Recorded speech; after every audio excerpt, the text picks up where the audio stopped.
Hi, I'm William Sankey, a co-founder of Northspyre. We're a proactive intelligence platform purpose-built for real estate developers. And I've been co-hosting this series with Emmanuel Daniel of Alisonar. I'll let him introduce himself.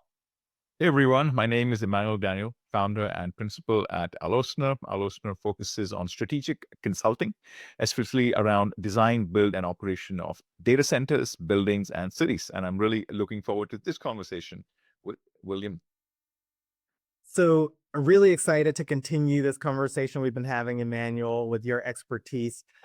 This is part, it's a bit of a recap. This is a third part of our series, actually. And we really focus on data center development. And today we want to dive in more deeply on the digital transformation of data center development, right? And specifically, like how you can define your strategy as part of that. So, we were to go back, we started this series, the first episode, we really tried to demystify data center development. And that's really for developers coming from other asset classes or those that might be considering what it takes to step into this space, right? Episode two, we got a little bit more tactical and we looked at how do you actually take action? How do you break into data center development? Whether you're coming from, say, industrial or office or some other asset class background and infrastructure. And now, again, this third part of the series really brings it full circle. And we're going to really dig in pretty deeply on digital transformation strategy. It's not just about the talent and the knowledge and expertise, which are really critical and important. And we talked about that in the second episode, right? You got to have those elements on the team, but also the tools and systems required to execute at the highest level. So maybe let's jump into it with probably the important question, Emmanuel, like why is digital transformation important and why is having a strategy for digital transformation important for data center developers? Yeah, no, thank you so much, William, for having me on episode 3. I love the first 2 episodes, and I'm hoping the third one will be a blast as well. Now to the larger question that you asked, why digital transformation of data centers? What is mandating them and separating them from all the others that we have? I think it is important, as we spoke about in the first 2 episodes, data centers are not just real estate.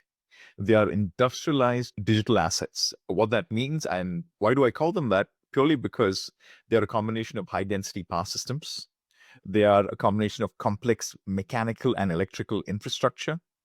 Data centers today have AI-driven workloads, and combined with that, you have real-time telemetry from thousands of sensors and devices. Managing this scale of complexity manually is a Herculean task. It introduces inefficiencies, rework, untracked cost. Digital transformation integrates design, construction, and operations into a continuous digital backbone, connecting every decision asset and workflow from concept to operation. That is why we talk about digital transformation of data centers, the need and the requirement of them to do that. The other reason why this is becoming such a hot topic, William, is also because of the complexity and the compression of schedules. We spoke about the increasing power demands data centers have. They've gone from 10 to 15 kW per rack, where you can get data centers today where you have 1 megawatt per rack, right? And added to that, because of the need for computing that everybody has, there is a massive pressure on reducing delivery timelines. So conventionally, you talk about 36 months of delivery timelines. They're now trying to be compressed to below 18 months. And that itself is an extremely complex project. A data center project involves hundreds of vendors, tens of thousands of deliverables. Traditional project management can't keep pace. The other point that I would throw in there is, in the world of technology and in the world of the internet and the AI boom, one must also understand that every construction, procurement, and commissioning event generates valuable data. That's why data is now the new asset class, where you have equipment data, you have cost and change order history, you have vendor reliability, you have schedule efficiency.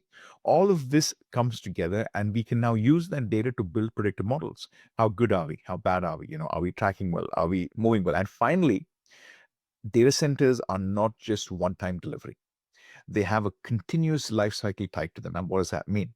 You don't build and stop building once you commission a data center. You'll talk about expansion of white spaces, that is your IT infrastructure. You'll talk about retrofits to be able to balance the new AI workloads, which have been the craze for the past year to two. You you then have upgrades for sustainability and compliance. So all of this coming together makes it more complex and more demanding.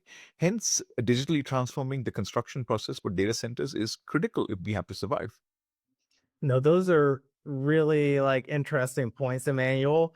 And, that's the tip of the iceberg to how hard this is, right? You're still dealing with this environment where just, development deals in general are getting more complex, and especially data center developments, the acquisition of sites, the challenges that you have now, scarcer sites, like you mentioned, more access to power and utilities that you need sort of overlapping in one location, increasing political pushback on local levels to navigate, right? And then maybe one thing you didn't mention that I'm curious your view on, but I imagine, especially for developers and builders looking to move into this space, the Mhm. perception of y- capital partners and how you're perceived is probably pretty important. And I imagine some of your strategy and how you convey your strategy and your access to building data so that you can have that Mhm. data as part of your strategy and repeatable process moving forward. That there's probably value to that as well. Mhm. Nope. No, you're absolutely right, William. Absolutely right. Yes. Hmm. Well, maybe like let's like dive in a little bit like more deeply. I think like, sometimes people think, you're talking about technology. I come from the Northspyre side of things where, we're a software company and, we always preach this mentality of elevating from what I call like a cloud 1.0 to a cloud 2.0 philosophy, which is like not just taking work that was done in a spreadsheet and moving into the cloud, but and you still sort of have like rigid information that you have to sift through as time consuming to update. But ideally, you're moving work to the cloud and leveraging the power of the cloud to eliminate work altogether, to flag proactive insights, and to build institutional knowledge and data.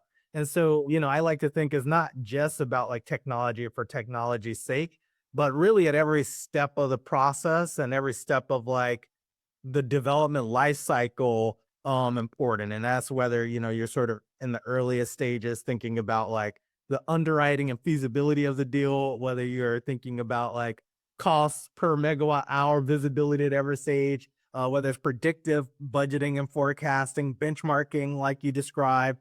I sort of want to like maybe try to walk through some of these core workflows that happen across the project life cycle and maybe dig in a little bit and we can talk back and forth. But maybe let's start to finish. And I tend to start at this sort of feasibility and underwriting stage. So you're a developer, you're a data center developer, and you are trying to determine whether it makes sense to do a development.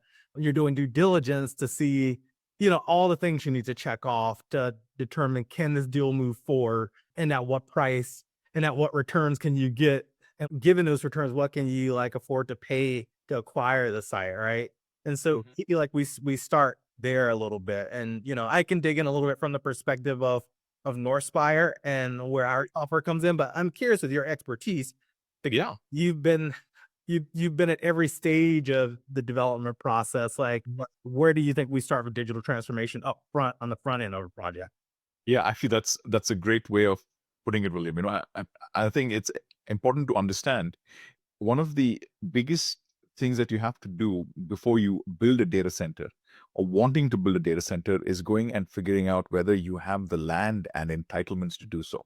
Mhm. That is step one, because with that comes the need to manage your power, your energy, your water, your permits. So if you start with land and entitlements, the key metric that any developer should look at is ideally dollar per acre or dollar per megawatt. What is it going to cost me to build a data center at this particular site? What is it going to cost me to be able to acquire the land? And when you acquire the land and the site, you also have to take care of ensuring that you have internet connectivity, you have access roads for people to get to those particular locations.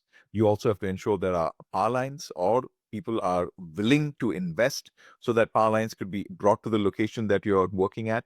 So the cost of acquiring that land and the cost of getting the permits in terms of dollar per acre or dollar per megawatt is a key requirement that developers have to pay attention to. Once you've got the land, now you say, okay, yep, I figured it out, everything works, these numbers make sense. The next big thing you'll get into is going to be the design and pre-construction phase. Some people may not talk about pre-construction, but pre-construction almost always happens in all projects. So here you start talking about a baseline because you now understood what is going to cost you to do your budget for a data center. You have bought your land, you've taken care of your permits. This is where you start creating your cost per megawatt and design change percentages that can occur. Now, a good planning cycle also ensures that as I'm going to plan out my build schedules, my RFP packages, I should also be able to forecast the RFIs or the request for information that will come from the GCs, the vendors, the contractors that are working on my site to provide clarity on the details. That's why it is important for me to have a baseline design and also to track the design change percentages as we go along the life cycle of that project.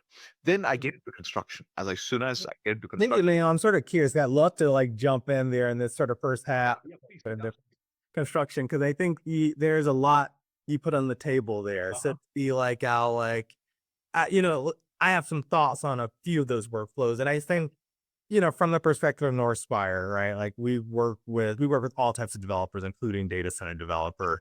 And what that means is often we're looking at some of these segments of project delivery that you described, and we're thinking about like, where can you digitize that? Where can you bring new value? So that developers can be developers and not like, sometimes I say like paper pushers, because it can be very easy to get bogged down in administrative burden as opposed to focusing on some of these strategic items you just mentioned, right? And so we haven't really talked a lot about this publicly at Northspire, but one of the things we're actually up to is we have a new product coming out called Northspire Deal. And this is based on a lot of feedback we heard from developers and data center developers and general developers across asset classes, which is how do you grapple with some of the things you mentioned, right? Like site Very nice. site feasibility analysis is challenging. You're trying to like understand and navigate entitlements. You're trying to build the relationships to be able to get projects across the line. And then you're having to do all the underwriting you described, right? Like what are you willing to pay per acre or, all of these things, right? And so what we found was that a lot of teams spend quite a bit of time like mired in spreadsheet work trying to get to even initial answers, right? Because, like all development deals, a data center developer might kick the tires on 100 different sites. They're not going to do 100 deals, right? They're kicking the tires on a lot of deals. And a lot of that is like a lot of effort, but it can feel like wasted effort, right? So the goal is how can you accelerate and minimize the amount of effort you're putting in to get to the necessary diligence or to move a deal forward to a place where either it's going to move forward or it's going to make sense or it's going to be blocked. And so a lot of, with Northspire Deal, one of the things we built is this tool that allows you not only to track deals and track some of these like diligence steps automatically, but also to help with the underwriting and make it seamless so that one, there's a back of envelope calculator and we have it for data centers, right? So in 30 seconds, you can understand, does this deal make some amount of sense? And then we actually have a full on data center pro forma that's digital. And I know you think pro forma, you think this is complicated, but like a lot of the things we try to do at Northspire, we try to make it easy. Our philosophy has always been like, you can't get 90% of the value and less than 10 to 15 too complicated. And so we bring that philosophy to even like this data center pro forma where you can get, Very nice. again, some information. In about 90 seconds, you can get to everything from like waterfall distribution returns to your capital partners. You can run sensitivity analysis, all these types of things, right? And so now instead of, your team, you having someone on your team or you as a lead at the development firm spending a week trying to build a model, now within 30 minutes, you already have essentially kicked the tires, right? So now you're spending time doing the strategic work that you described instead of like the spreadsheet work. You're out there really trying to understand, like, can I meet with this utilities company? Are they able to sort of make the necessary connections? Can I tap into power here? Are they willing to play ball? Can I navigate the political landscape next adjacent to this like community that might have some barriers zoning wise, right? And so that's really, I think, the bread and butter of value that a real estate developer can bring. A lot of people sometimes think, oh, maybe I love my spreadsheet. This is my expertise. In reality, that's sort of a means to an end. So you can have time to do the things that matter, right? That's something that I think developers have told us this is an important part of digital transformation at that stage. And then you talked a little bit about like the pre-development phase where you're sort of exploring different scenarios to get to a budget, right? Mhm. And then even doing some amount of procurement of vendors. And I imagine starting to look at long lead items you need to purchase. And again, I think this is one of those situations where if you are operating at an elevated level in a lot of ways, right? One, you're bringing data to that conversation. So you're able to easily call upon data from previous projects that you've run to be able to inform where your new project is headed, right? And sometimes that can be tricky when you have big project teams where everybody's information is stored separately and differently in different spreadsheets. It's hard to call into, but these modern cloud 2.0 systems like Northspyre, it's a bit of a virtuous cycle where you're able to like take information retained from previous projects, and even pull it into benchmarking and automatically building out budgets to get to that right scenario faster. And then even parlay that into like bidding out like to potential vendors and discovering vendors that you might want to work with through a vendor marketplace like we have at Northspire. So, you're bringing all these digital elements to what are very difficult, risky steps to get a project off the ground before you wind up at, I think where you're headed is the construction phase where now you got the project from this step, right? From conception of idea, you've underwritten it, you've done the due diligence, you've done the planning. Ideally, you've done it with digital assets in place that automate a lot of the legwork. So again, you can like look at more deals or get Right. deals faster and get to the best deals. But now you got a deal on the table and we're talking about construction. What should we be thinking about in terms of like what needs to happen and where does digital transformation fit in during this phase? Yeah, that's a great point, William. And the thing with construction projects as a whole is the dependency and the connectivity that follows the program. So Mhm. you did a fantastic job talking about why the site selection, pre-construction, and the budgeting tied to that is so critical. And you'd be surprised how many folks still like to use Excel sheets. Nothing wrong, but when you're dealing with this level of complexity, it requires digitally managing all of the connected streams that go into it. So if we talk about, so the phase we're at, we've said we have got a great parcel of land, everything looks good, we've tested and validated utilities, water, everything looks great. We've taken care of design and pre-construction. Now we're getting into the construction execution phase. Usually at this phase, conventionally, there is a lot of schedules, more schedules than anybody could ever handle that are churned out. There is a lot of management of material and equipment logistics. Usually, manual reconciliation takes place here. Field quality and commissioning, you have paper checklist that would run all the way around the face of the planet. You have health, safety, and compliance requirements. You have budget control and reporting. You have lagging reports that start to come in this particular phase, the role of digital transformation is one, to be able to provide real time dashboards and milestones linked to real time progress. Because I need to make decisions today. If I cannot make decisions today and I'm going to make them after 2 or 3 weeks, okay, Mhm. I'm going to spend excessive amounts of money on change orders and change requests. Then I talk about my supply chain visibility and predictive lead time management. We all know there is a constraint on the market today. I mean, if you decide to go and buy a large capacity turbine today, you have a waiting line of a couple of years for you to get one. The how are you going to manage that visibility? How are you going to take care of predictive lead time management in terms of the assets that you need to be able to power up your data center? Next, you talk about field quality and commissioning. So, usually, as we spoke about in the previous episodes, commissioning also is a phase where you have the most amount of delays because you have the most amount of clarifications that come through it. So, having something that is going to give the commissioning agents mobile field apps, okay, allowing them to create digital commissioning workflows where I'm able to ask, request, manage everything much before I even come on site. Health, safety, and compliance, it is just non-negotiable. Digital safety management and incident analytics, right? Because everybody wants a safe work site. Safety comes first in all of our programs. And finally, budgeting, control, and reporting. You need to understand or predict budget variance and real-time spending dashboards. People don't have this, and this leads to massive cost overruns, right? And this is where I would say is the opportunity for digital transformation in the construction phase. No, that makes a lot of sense. I think often, one of the challenges also when I see people doing things the manual way is because, there's a manual way to do everything, but there's also an opportunity cost of that. And I think if, you want to be able to, like you described, sort of have predictive insight to variances, in the most ideal world, you're able to sort of see beyond the horizon. I guess what I mean by that is like, do you understand that you have some cost overrun or some challenge 18 months in advance, 12 months in advance? Or do you know 45 days after you already can't change it, right? Because most of your reporting is backwards looking because you only have enough time to report on actuals. And that Mhm. is what your capital partners want. But you're not also taking a worst case scenario, a management approach that's forward looking. And the marvel of digital transformation and modern tools is they allow automation across those workflows, allows you to juggle all of these things at the same times, and it doesn't feel like you're juggling, right? Automation to do a lot of the legwork and reporting on actuals, but also helping you forecast where things are headed.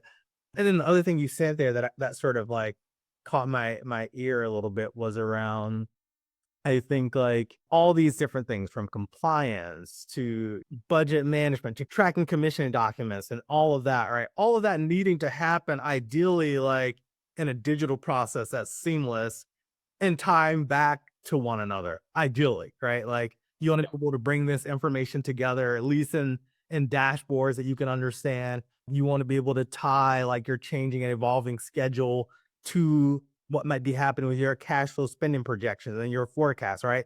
Ideally, Mhm. these things sort of interrelate to one another.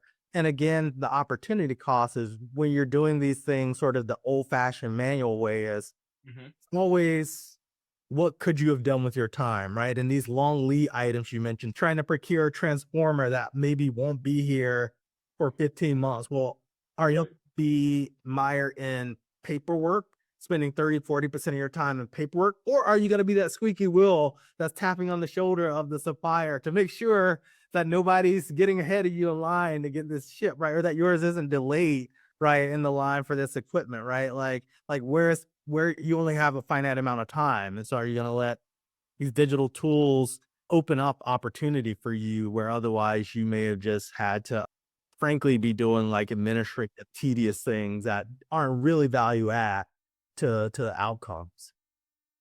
No, very rightly said, Vidya. I completely agree with you. I would, go as far as saying digital transformation is no longer a luxury or a nice to have. It Mhm. is a necessity for successful data center construction project management and getting that thing commissioned and ready for operations as per plan. It is an absolute necessity for people to understand how it works and for having the right set of tools so that they can effectively manage the whole program end to end. Yes, absolutely. Right. I think a lot about like, Northspire, one of our visions was always to be this end-to-end platform. So, you always can have lots of point solutions, but the challenges across all these different workflows you've talked about, right? Like sometimes these workflows are interrelated in some ways, but when they're in different spreadsheets and different systems, it can be very challenging to make sense of everything. And so, one of the things we've heard from developers over the years and where we've come in and we've really tried to focus is how do you bring all these things together? How do you have critical path scheduling that again ties into automated cash flow projections, which ties into your worst case scenario budget forecasting, which automatically ties into your capital partner draw request financing, which also automatically ties into checking compliance checklists across vendors that might show up in the draw. Do they have the correct levels of insurance on this project? Have we like, all these elements sort of coming together in one universe? And then to your point, right, like this is through construction and into the handover, the turnover. You have this commissioning happening. And one thing I feel like people often don't think about it, and I think where developers sometimes stumble is the handoff from development to operations, where okay, you spent years executing this complex projects, but then you have all these critical files, you have these warranties, equipment manuals, you have a service schedule for equipment. All of this is in somebody's mind that was working on the development project. Is not always knowledge that's transitioned seamlessly to the operations team. Right. So I'm curious how you think about that. That's actually a great point. And in fact, I would tell you there have been so many projects where the operations team perceives the construction team as throwing the ball over the wall and saying, hey, we're done. Our job is done. We're going to call it success. Data center has finished construction. Now it's up to you to get it operating and running, and that's where I think sometimes people don't understand from an owner's perspective. It's not enough that I build it. I have to get it commissioned. I have to turn it on. I have to operate it. So even though the folks on the field may have demarcations as to where the responsibility starts and end, for an owner, success truly is when the data center starts producing revenue, right? It's on and it's moving ahead. And that's why in the comments that you made regarding commissioning and turnover, you have multiple core processes. And if I could name three of these processes, Mhm. one is functional testing. You have so many manual checklists. How is the person going to manage it? Because like you said, I've got to prove to the operations team everything works, everything is set to work as it has been specified. So, smart commissioning platforms integrating sensors and OT data is going to become critical. Punch list management. Anyone who's done construction, when they hear about punch list and punch list management, almost immediately it'll be like, yes, spreadsheet lists. That's what you're talking about. How many spreadsheets can we get? How many lists can I create? But once again, how am I able to manage that? How do I drive that handover? Hence, the digital transformation there is the ability to have cloud-based lists with photo-based validation, right? Because now in the world of agentic operations, I should be able to go check out what needs to be done, have an agent that will build the list, compile it, and validate it based on the inputs that I would give it. The final thing, which is very critical, is asset hand. You are formally graduating the end of construction phase and entering into the beginning of operations phase. Mhm. So, conventionally, if you see this, you're talking about stacks and stacks of binders and PDF documents. You probably have a room filled with binders and documents, plenty of brown cardboard boxes stacked up. Yep. How is a human literally going to go through all that documentation? If they miss an equipment or an asset, you could imagine the plight of the person that has to go through all these binders, all these PDFs, and find out what asset did we lose, right? And that's why digital handover packages that helps combine BIM with CMMS with DCIM and having it flow together are also becoming extremely critical. Because once again, I tell people it is easy to do one, but data centers are a volume play. You're building so many of these data centers, right? And the longer you take to build, the more cost it racks up, right? And the more cost it racks up typically means your operations profit for your cloud-based services are going to drop because you spend all that money on building a data center. And if you notice, William, in the last couple of weeks or months, almost all of the hyperscalers have come out and spoken about how optimized their construction processes are going to be. Mhm. How are they going to do it? It is only through digital transformation or digitizing the construction value chain that they can achieve this optimization. Absolutely. And I think that's also, the sophistication of these end users of data centers as partners in the project. I think your credibility often is at stake because that's what they're looking for. They're not looking for someone to hand over again like boxes of files and lots of spreadsheets that they can't understand or replicate, right? Like ideally they're looking for you to have a digital transition at this handover. And, the way I like to think about it, like, is, the development team is working on a platform, and ideally everything from the original contracts about equipment or vendors that you work with to build a building to compliance documents to warranty and equipment manuals to benchmarking data that you can feed that all this sort of lives together becomes this really protected institutional knowledge that's actionable, right? And it ensures a sort of continuity where the ops team inherits a transparent, organized record of the project, instead of a series of frustrations and mishaps and black holes, right? Which then just make it hard, to your point, like operate at scale and repeatedly across projects. And even probably most importantly, creating trust with the intent users of these data centers, right? Like, do they see a developer who doesn't just like deliver them a building, but really hands over a complete operating asset like you described, right? Like earlier on, like maybe like, I want to just tap on this one thing that I thought it was interesting. And I know we can't talk. We could talk forever, but I know we shouldn't talk too much longer. Emmanuel, one thing you mentioned I thought was interesting was around, okay, you got this asset built, you got it commissioned, you got to hand it over. But that's not the end of the universe for this data center because technology is constantly changing, right? Like there are retrofits that need to happen. There's CapEx upgrades. There's Mhm. build outs. Tell me a little bit more about like, okay, you finished the data center, you got it handed over, but there's still that's not the end of the game here. And right, digital transformation still matter. Yeah. So up to the very end of this. No, that's a great question, William. People think in that as soon as you build a data center, that's it, everything is done. Data centers are designed to last a very long time, like any commercial asset or commercial asset. But the difference here is the pace of modernization that occurs with data centers. For example, let's take a look at the GPU chips from NVIDIA.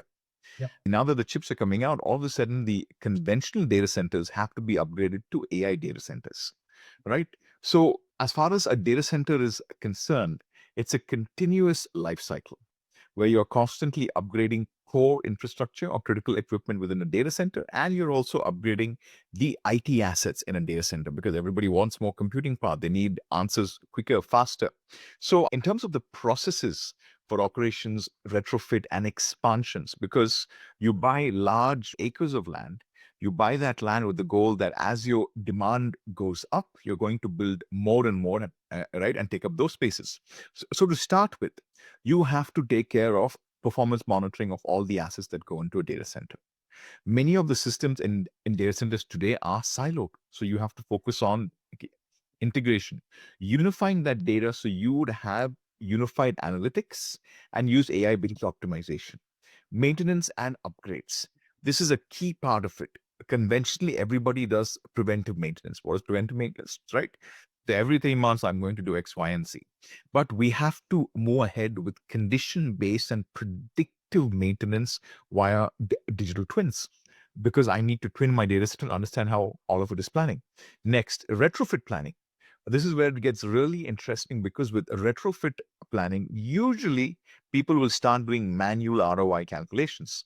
Okay. It is just not feasible when you're talking about such large assets going inside. So having models that allow me to create forecasts of what is the retrofit plans that I need to do, how much is it going to cost me, what type of equipment do I need to swap in and swap out, right? Which I really liked your earlier comment where you said you guys are investing on building these models and creating these data sets. And that's what we need when we're talking about retrofit planning. And finally, portfolio benchmarking, something that I'm absolutely passionate about. How are you going to compare and do ad hoc comparisons across your portfolio? Key metrics is AI driven cost per megawatt and reliability benchmarking across sites. All DCs should be the same. If one site is doing better, why is it doing better? And what is the reasons for those? Those are the operations, retrofits, and expansion phase processes that would be digitized, William. So that makes so much sense, and I think is really important to call on, right? Because there's operating at the project deal level, but there's also the institution of the firm trying to repeat this successfully because you are a business that beyond the data center project, right?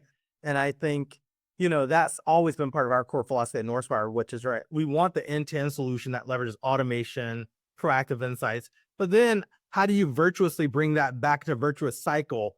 And that's often through benchmarking, portfolio analytics. How do you make sure that your team isn't making the same mistakes over and over? How do you understand which vendors bid low to get their foot in the door, but then hit you with a lot of change orders, but you don't notice because it's different project management. You can sort of notice that scale when you're benchmarking data from vendors or cost segments.